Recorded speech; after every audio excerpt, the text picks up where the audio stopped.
The relentless cycle of violence casts a dark shadow over hopes for stability in the region. Innocent lives are caught in the crossfire. Streets now echo with the somber sounds of destruction. As Israel retaliates after the surprise Hamas attack, the situation escalates, leaving a trail of destruction and despair. War has erupted in the region following a series of escalating events. The humanitarian crisis is worsening as civilians bear the brunt of the conflict. Reaching a boiling point, the international community finds itself at a critical juncture, grappling with the urgent need to intervene and mediate a ceasefire. The echoes of distant sirens serve as a haunting reminder of the fragility of peace in this troubled land. Amidst the chaos, humanitarian aid struggles to reach those in desperate need, compounding the suffering of the most vulnerable. The world watches, yearning for a glimmer of hope that could pave the way for dialogue and reconciliation.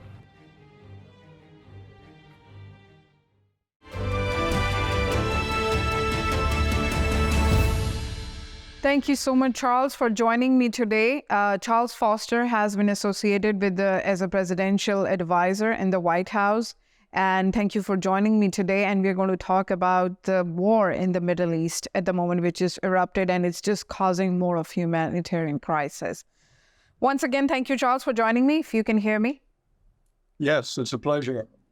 How do you look at this situation right now? The war has erupted over the weekend, and the situation is just escalating hour by hour. How do you look at it? Well, I look at it as a huge tragedy for everyone involved. Obviously, it's a tragedy for Israel because they suffered a loss of lives. It's an even greater tragedy for Gaza because of what is already occurring, the inevitable retaliation, which obviously was very predictable. It's a tragedy for the region. There was active negotiations going on between Saudi Arabia and Israel about normalization of relations. That would have had a profound change on the region, I think, for the good, mostly. It may have created space for additional negotiations between Israel and Palestine. It's also bad in and out broadly for the world. It's distracting needed resources from Ukraine. There will be politicians in the U.S. saying we have to help Israel, we can't help Ukraine. So there's going to be many consequences. All of them are bad. You can't think of anything good that will ever come out of what happened. From the different political quarters, we all heard President Biden talking about his support for Israel and for the Israelis, but he didn't mention anything on the Palestinian humanitarian crisis, what it's going to cause with this. Why do you think it happened? To tell you the truth, I was not surprised. I heard President Biden speak, and if anything, he's a politician. He's focused on his reelection. Normally, in a situation like this, you would have heard the U.S. calling for restraint. Yeah. But in this case, with American citizens having been killed and kidnapped, given the graphic pictures that were shown over and over again, politically, it would have been very hard for President Biden to do anything other than to say we're with Israel. I hope, and I think behind the scenes, and I think publicly, they are calling for the Israelis to, with respect to the obvious response, to take care not to hurt innocent civilians. But that's virtually impossible, and there are already many civilians in Gaza that have died, and I think countless more will die before this is over. My next question would be, Charles, if you really look at it, because if from the Republican point of view, we have seen the Republican party holders or the partisan party holders, such as former president and some of the Congress people, they are already talking against the Muslims. It's going to put a lot of pressure of the Muslim community who are the U.S. citizens and they live in the U.S., and it's going to have a ripple effect on the communities. No doubt about it. That's another terrible consequence of this. Already, former President Trump has called for renewing his so-called a Muslim ban. There will be politicians, particularly on the far right of the Republican Party, that will take strong positions condemning broadly Muslims in general. That will, rather than in a very narrow, specific way, those who actually committed the atrocities in Israel. So I think this is another tragedy that it will hurt our relations throughout the Middle East. It will make it far more. It was already almost impossible. Now it will make it very difficult for the parties to get together, because in the end, negotiations, compromise will be required to resolve the differences between Palestine and Israel, and it will take sacrifice on both sides to do that. The possibility of that is very far afield.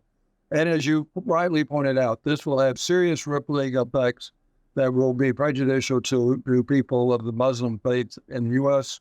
and elsewhere. There will be a lot of ignorant, dumb people that will conclude that all Muslims are bad.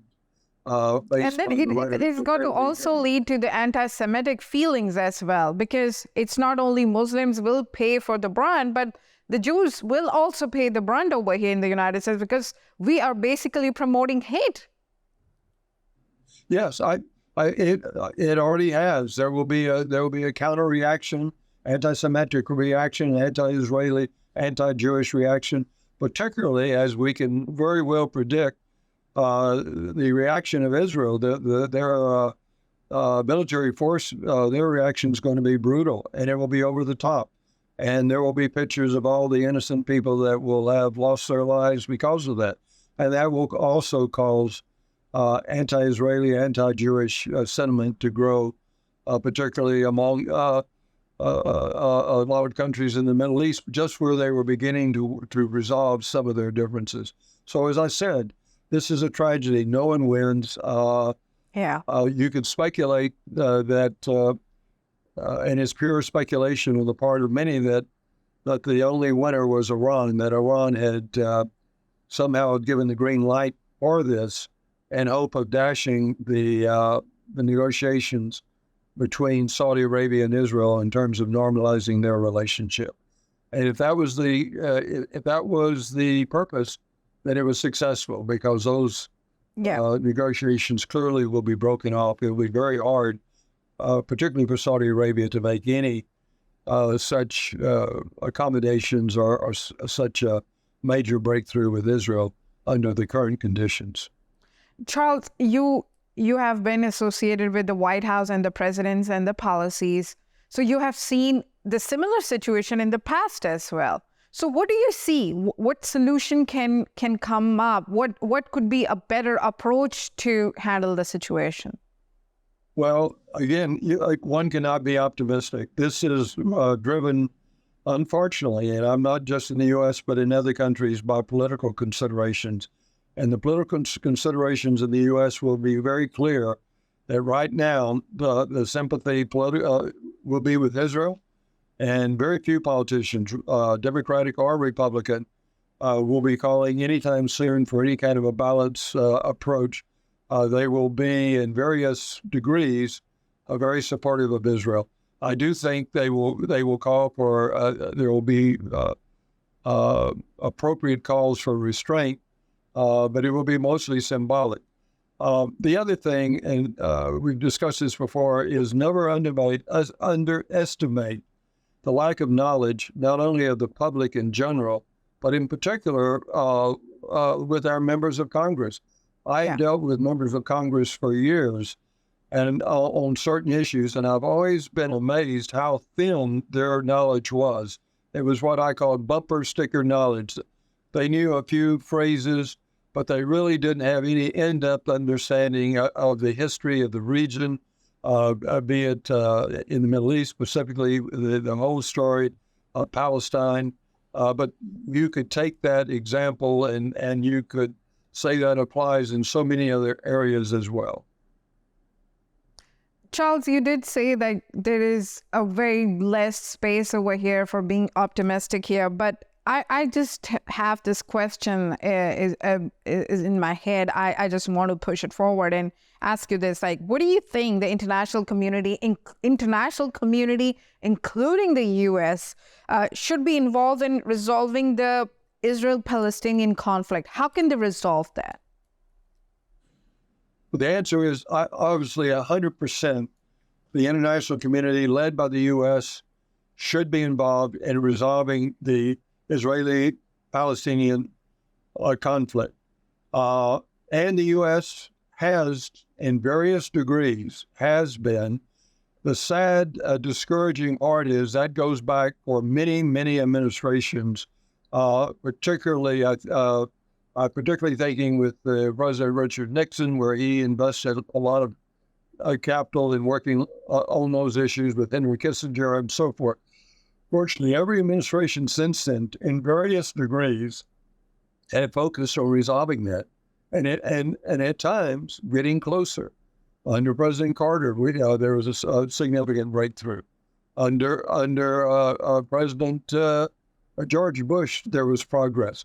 But in the end, there's always been a failure in getting any final ultimate resolution. In the meantime, conditions on the ground have made it only worse as Israel has permitted the expansion of settlements, as with the encouragement of President Trump, has now officially declared Jerusalem to be the capital rather than Tel Aviv and so forth. So it's hard to have, I wish I could be. I am the eternal optimist, but it's hard to find any room for optimism. You have to say that this terrible wave has got to pass. There's going to be a terrible reaction from Israel. There's going to be, at some point, probably condemnation. It's dividing the globe. I think the Western alliances primarily are far more sympathetic to Israel. A good part of the world will be more sympathetic to the Palestinians and more plight as well. But this, as most serious injuries, it will take time to cure, and it will only be with the passage of time will we be back in a position that the parties can start talking and negotiating again. I believe like sympathies should be for both the sides. It cannot be, we cannot left alone what happened, what Hamas did to Israel, and we cannot also ignore what is happening with the humanitarian crisis, what is going to cause in the Palestinian side, because we all know it's a terroristic activity, and Hamas has basically used, and if Iran is involved in this conflict, so they basically has used this point, which they have been doing in the past, they have used this Palestine as a proxy war spot. So that's what we are looking at over here. I agree. One thing that I think should strike everyone is the extent of.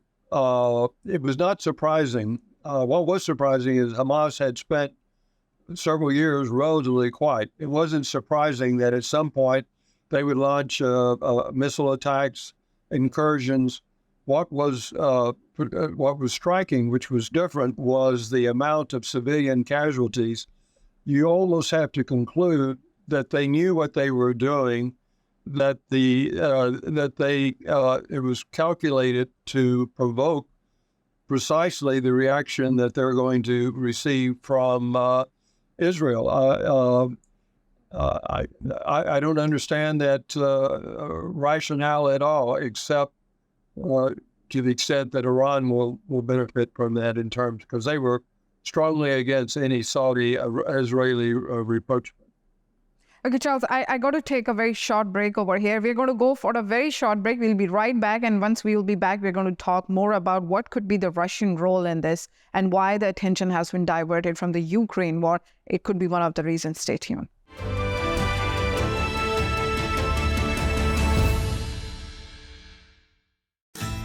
The Made to Move sales event at Big Star Cadillac is all about the savings. Enjoy 1.9% APR financing on all 2023 and 2024 Cadillac CT4 and CT5 sedans and all 2023 and 2024 XT4, XT5, and XT6 crossovers. Lower your payment with 1.9% APR limited term financing at Houston's Cadillac to your door dealer. Gulf Freeway just 2 minutes south of the Beltway. Shop smarter when you shop at Big Star. Shop BigStarCadillac.com. Hey.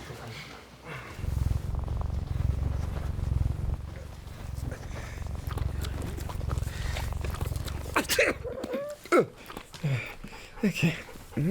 If you love me enough to tolerate my perfect little pets and all their glorious dander, then of course you'll visit nhtsa.gov/the right seat to make sure I'm in the right car seat.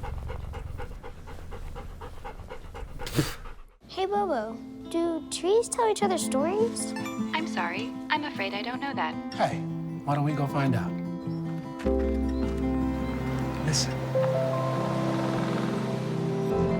Do clouds take naps? I couldn't tell you. Dad, do stars visit their friends? Look.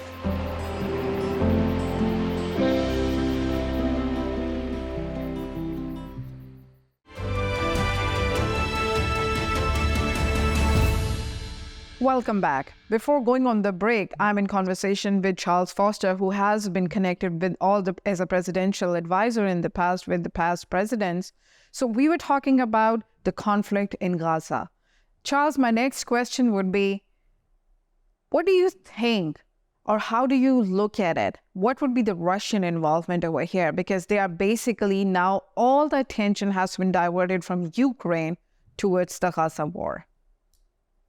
Yes, that's a good point. I think Russia woke up, President Putin woke up very happy for a variety of reasons. In terms of Hamas funding as well, let me add this over here. Yes, absolutely. But I think the big reason is the distraction. The distraction. Distraction not only because the public has a very short attention span, and secondly, the distraction, you're already hearing this from members of Congress. They're saying we've got to do everything we can to resupply Israel, to provide them with financial and military support. And some are saying that we can't do both. That will be another argument by some members of Congress that are already are second-guessing our support of Ukraine as to why we should limit our support of Ukraine. So President Putin will view himself as one of the big winners. He's also citing this as an example of the failure of U.S. foreign policy, laying all of this at our doorstep, saying this is another case of the U.S. Having somehow directly or indirectly being responsible for this, and saying that the U.S. had somehow prevented Russia from playing a constructive role in the Middle East in terms of resolving this conflict. Okay, Charles, I would off this conversation, I'll ask you this question. Like, you are watching the recent media coverage of the entire conflict. Like, what do you think that there are important aspects which has been overlooked in this media coverage? Well, I think obviously what's always overlooked in something like this, the media coverage in general focuses on the, if there's a wreck, they're focusing on the wreck. So they always focus on the biggest things. So they're focusing on the attack on Israel for good reason. It was really tragic, but they failed to put it in context. Why this happened to begin with, why Palestine has been reduced down to these two relatively small segments where the Palestinian people have self-rule.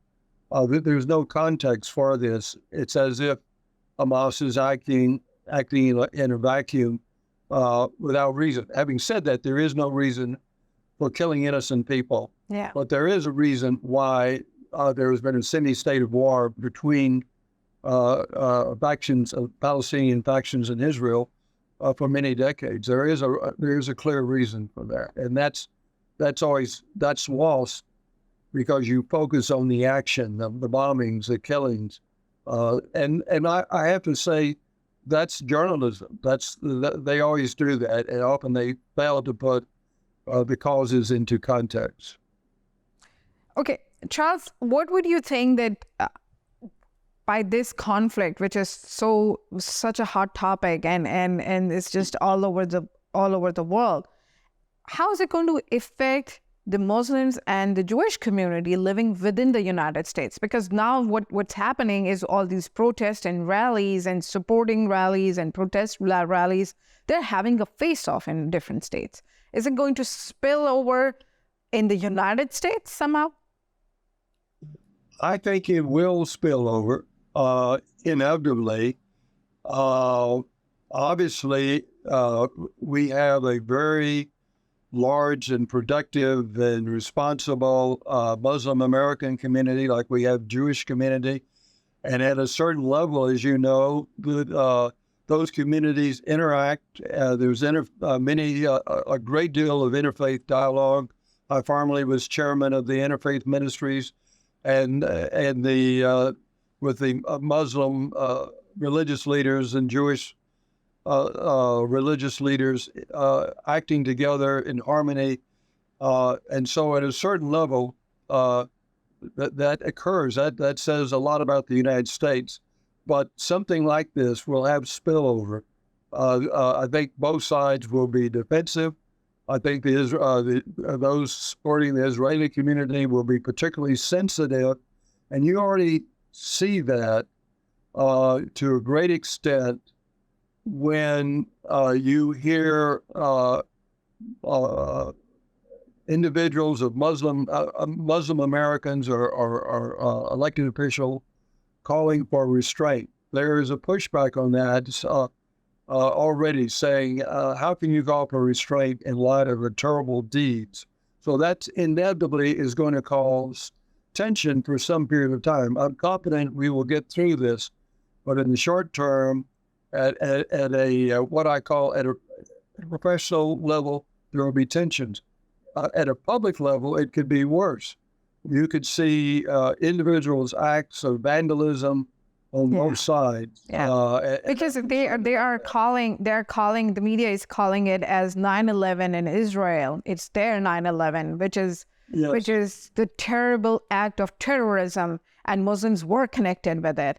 And so now if something like that happens, Muslims living within the United States have faced the repercussion of 9/11 attacks when they do not even have anything to do with it, but they still face it in the United States. So now this situation is going to bring some more repercussions on this side. Absolutely. There is no doubt it will be. And I think your reference to what happened in 9/11, following 9/11 is very good.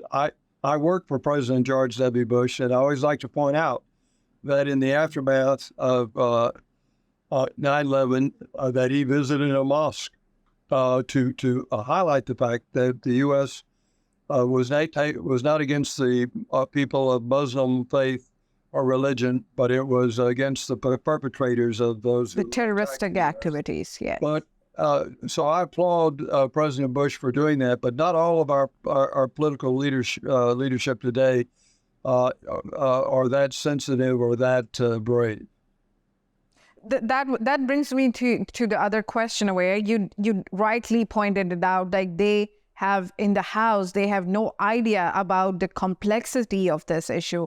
They do not understand that region. They do not understand how it works, how it functions, what are the norms, what are the religious obligations and the cultures. So how can we bring more awareness among people like that? You know, that's a question I think about in the context of other complex international issues and domestic policy issues on a regular basis. And I have worked on that in different areas, and I'm frustrated. And I'll give you an example, two examples that are apropos to our situation. I once had the opportunity to interface with one of those powerful men in America, He was the second-ranking member of the House of Representatives, and I talked to him about a complex international issue, believing that he would have access to all the security information, know more about it. And when I finished, he said, Charles, he said, let me describe it to you this way. And I said, okay. He said, there are guys that wear the black hat. There are guys that wear the white hat. He said, you get that? And I said, yes, sir. He said, well, good. He says, we wear the white hat. They wear the black hat. In other words, he reduced, this powerful member of Congress was willing to reduce the most complex international issue down to the good guys versus the bad guys. As a politician, that's the way he reacted. And I talked to another politician once, a very well-known one, you know him, and I was making points, and he stopped me and he said, Charles, don't say anything more. I agree with you. I agree with your interpretation, your background, everything. But I can never vote that way because my constituents, they feel better. They see the world in terms of that same black and white. So that's one of my frustrations, that even when you can educate a member of Congress, you don't necessarily win their vote or their support because they are afraid of that most basic thing, that most basic question, can they be reelected? And unfortunately, their constituents may not have that sophistication. So I guess, Charles, this is really eye-opening statement you just told me, like when they're so worried about their voters and they are worried, like if they would increase the awareness about the Muslim religion, it's going to cost them their votes. So it means that there is a deep-rooted hate against the Muslims in the United States? No, I would say, using your question, I would say many members of Congress that I know would be very sympathetic to what we're talking about and would be the first to say that they have no problems. They understand that the Muslim American community is very strong and patriotic. They would say that. And then if I, for example, if the point was, I want you to condemn the overreaction on the part of Israel, they would say, Charles, I can't do that politically because that would hurt me politically because my constituents would not understand. So that's the political reality, that even if you can win over decision makers, they don't necessarily vote with you or support you because I like to say it's the blind leading the blind, that they, even if they know better, they don't want to take a leadership position. But I say, look, of course your constituents feel that way because you and others do not speak out. If you would speak out, then they would feel differently, rather than you just going along with the prejudices of your constituents. Yeah. They don't. So, Charles, my last question would be like, what do you believe contribute to a lot more peaceful coexistence then? Well, I think what I believe in, more dialogue, more exchanges, more getting to know the different communities, international travel, going abroad, all of that contributes to greater understanding. And I think also it's going to take, I hate to say this, it's going to take time for us to get through what has happened, so we can get back to the point where we can have an administration. I'm talking about a presidential administration that not only sees the world in a way that we would agree with, but is strong enough politically to take on these challenges. For example, I think the Biden administration is basically, it would be very empathetic with a lot of what we talked about. But politically, they're not very strong right now. It would be shocking for me if the Biden administration would do anything other at this time than to say, yes, we're all in on the support of Israel right now. And that's a shame, but that's the way it is. And it's going to take time. Time cures everything eventually. And that's what I will tell you. Thank you so much, Charles, for joining me today and giving me answers for all these questions, because these are very difficult times for all the communities living in Israel, living in Palestine, and living in the United States. because a lot of us are educated enough and aware enough to figure it out, these issues, but there are many more. They have no idea what the situation is like. Thank you, Charles, for joining me today.